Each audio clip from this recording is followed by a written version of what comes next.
The story is a young boy, I don't know how old, maybe 11, 12 years old, who basically he lives in a family of abuse.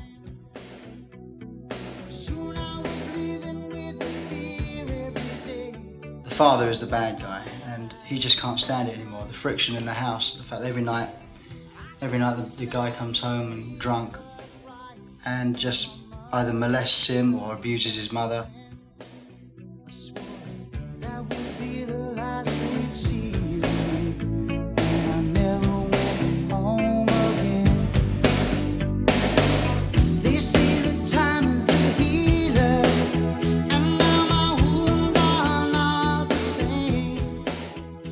That's really what it's about. And of course the boy, as he gets older, he realises he misses his family and can't believe that his father was all that bad, and he goes back and sees his father, plucks up courage to go back home, knocks on the door with his heart in his mouth, not knowing what the reaction is going to be, and all his father is exactly the same, you know. Turn around saying, "You're not king's son of mine, son. Cough out of it."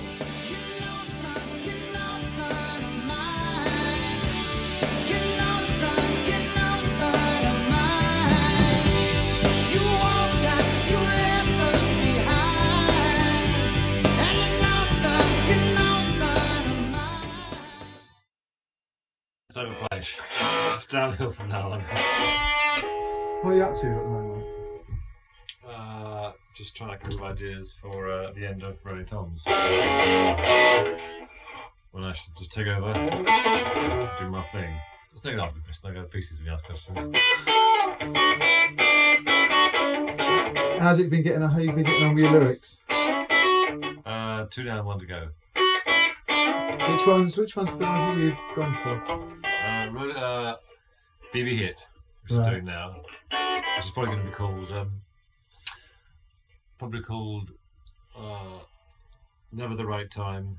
It's never the right time. Never the right time to say, or something like that. It'll have the word never in the title. There is never a time to say. Okay. This is the first time Phil Collins has been filmed recording a Genesis lead vocal. There is never a time to say, 'cause it seems to me we've lost our way, so we carry on down the road, and we live our lives haunted by all the things. All right. Can't you see what's going on? Okay. 'Cause we're all played out. We've lost our way. And I hope The vocal on BB Hit, which will become Never a Time, is not coming easily.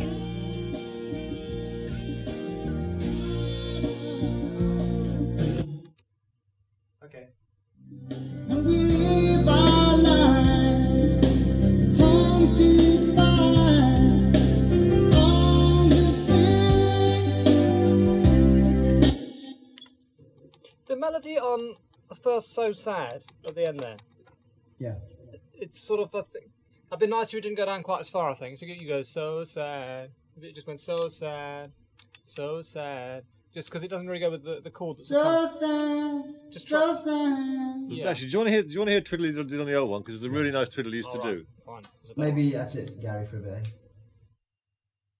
He's still the same miserable guy he always was. No, he's still Phil. That doesn't really he hasn't changed very much in that sense. I think the way the public perceive or imagine that we operate, they seem to think somehow that because he's done so incredibly well as a solo artist, it affects what happens in here in the studio. Don't quite know why, but maybe they seem to think that, he kind of steams in and says, "Now what we're doing, lads, is, it hasn't really changed us, the studio, very much, I don't think." But you didn't play that bass drum. This bass drum you're hearing now, I didn't play. This is a machine. Steve Gadd played it. I wasn't good enough to play it, that's why. Do you all do what you want to do? Well, we do, but we compromise with each other. That's the only thing we do, really. I mean, I know nowadays that there are certain kind of chord changes that Mike and Phil, you know, are not so into. I slip one or two in on the album, really, when they're not looking, you know.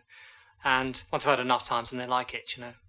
There's a good example at the beginning of Hold on My Heart. That's sort of the opening bit of that, the way it goes into the main song, you know, as an example of the sort of things I like a lot when you sort of unusual chord changes, so it sort of just sets the song off on a different emotion. Do it again? Huh? Oh, that's weird. Huh? I do now, actually. That's just a dodgy button. Dodgy button, Jeff. Hold on my heart, hold on my heart. Burt Bacharach's one of my early heroes, really, and I love the way he uses chords and was able to have big hits with songs that used a multitude of chords. And I suppose the song "Hold on My Heart," which we call Burt, you know, has an element of that. Provisionally named after the composer Burt Bacharach, Burt becomes Hold on My Heart. Hold on my heart, just hold on to that feeling. We both know we've been here before. We both know what can happen. Hold on my heart, 'cause I'm looking over your shoulder. Ooh, please don't rush in this time. Don't show her how you feel. So hold on my heart. Throw me a lifeline. I'll keep a place for you somewhere deep inside. Hold on my heart, please tell her to be patient, 'cause there has never been a time that I wanted something more.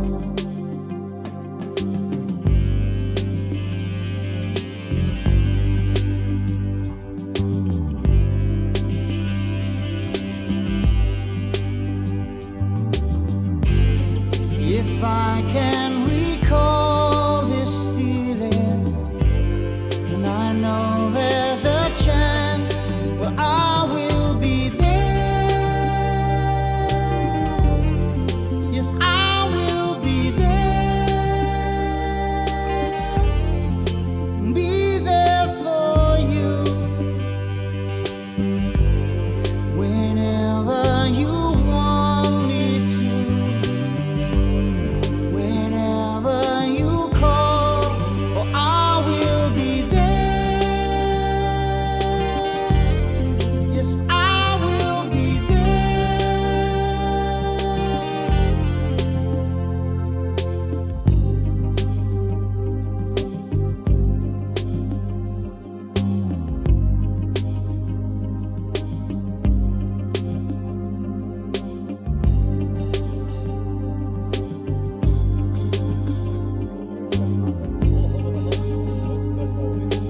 Yeah, first one was brilliant. Yeah. So hold on. It's very good lines. We just said nearly all the Hold on My Hearts are really good. And then you sang that one.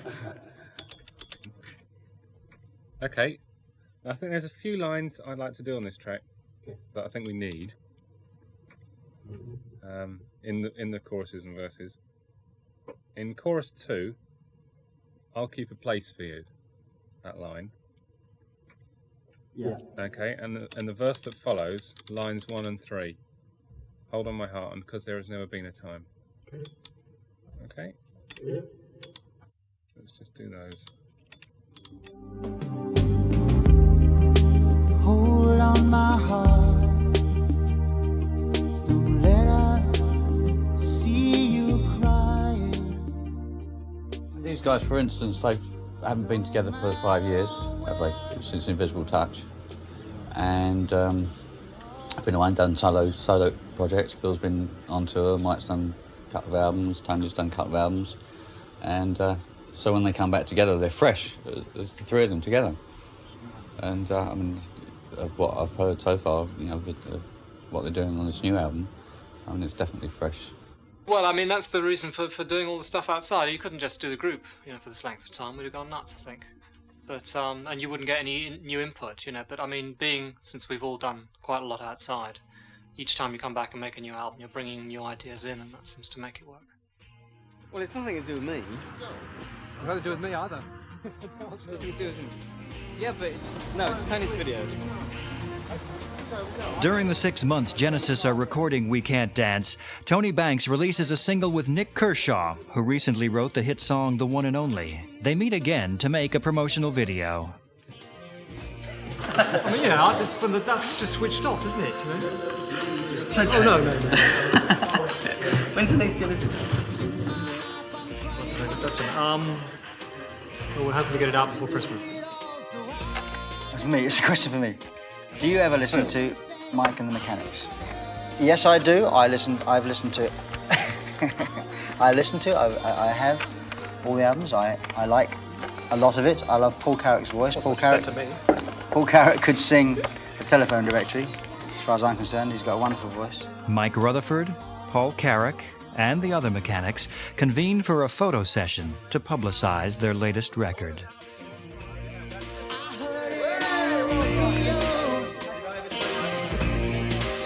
Who would you have chosen for the Ivan Novello Songwriter of the Year award? Who would I have chosen? Phil Collins won the Ivor Novello Award for Songwriter of the Year. Did he win it this year? Yes. I had no argument with the decision at all. Who's I don't know anybody else. I only listen.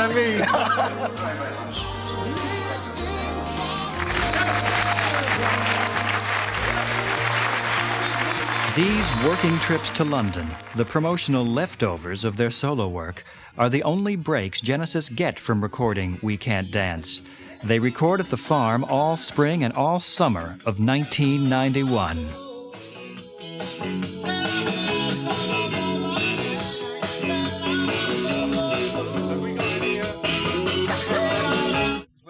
It's right on the front. Oh, that one. Oh. Thrown a couple of songs out, Shoreline and Face Body, much to Tony's upset. This song will not make the album. In 6 months, 17 songs are written, 14 are recorded, and 12 make it onto We Can't Dance. Mike, when you are recording guitar parts, what is the most important element? Sound, textures, or precision of your playing? To try and do it when Tony and Phil aren't in the room. So you can get it loud. Yeah. So we can go out and do something more interesting. Yeah. Now, I must say, on this album, it's been really easy to get a sound. Nick Davis has got a really good sound. I mean, actually, in fact, the last Mechanics album and this one, I've used just amplifiers. Just valves. I'm sure you want to know this, right? It's a B22 valve linked to a D33, and I'll parallel them up. I've used valve just the same as amplifiers. the last album, yeah?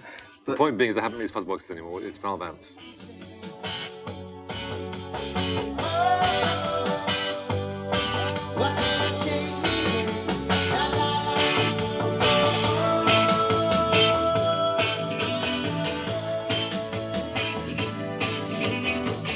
I mean, it's not like virtuoso playing, is it? It's not that. No,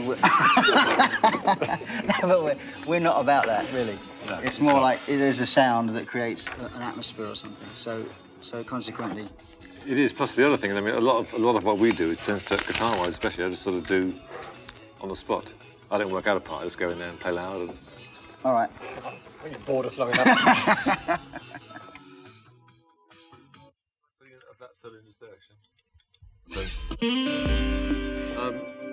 Next question. That was boring.